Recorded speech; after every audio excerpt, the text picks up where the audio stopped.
people look for venture capitalists all the time. And venture capitalists have money to spend. So venture capitalists evaluate the risk factor and they give their money to startup projects. And in the majority of cases, in far and away the majority of cases, the venture capitalists lose their money because the startup company was only looking for money.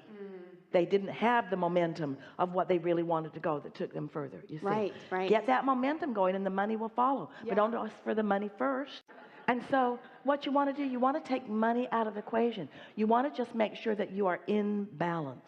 Because the thing that keeps almost everyone who has the potential of a magnificent fulfillment of their creative dream is that they put money, which they have been railing against for all of their life, in the middle of the equation, and then they use that as the reason not to be in the receptive mode, and then they don't match up with all of the things along the way that would lead them to what they want. So many people look at situations like what you're talking about or anything in life, and if the motive to do it is the money, then they trip themselves up right away.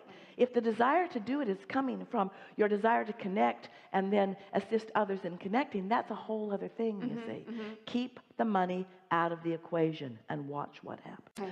Everybody has those money hang-ups. Almost everybody. All kinds of people talk to us who have wonderful experiences, like our friend with the oboe, where they have found their alignment and they have become creative genius.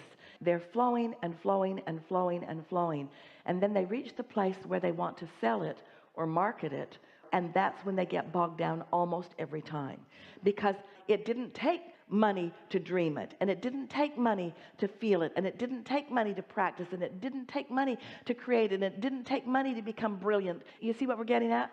But then they come to this big stumbling block that they and others have built, the barricades, that says, well, now if you're going to go further, it's going to require this. So you know that there are vibrations there that are getting bigger and bigger and bigger, even though you can't see it, and maybe you're beginning to feel them. And so do you accept the concept that these vibrations become big enough that they become a thought or an idea, like I'm going to start a school, and you feel the exhilaration of that, so you know you were in the receiving mode of that. So do you understand that, yes, maybe, and we're putting a big maybe on this because it doesn't have to be this way, maybe along your path a whole lot of money will come into place to help you. Maybe.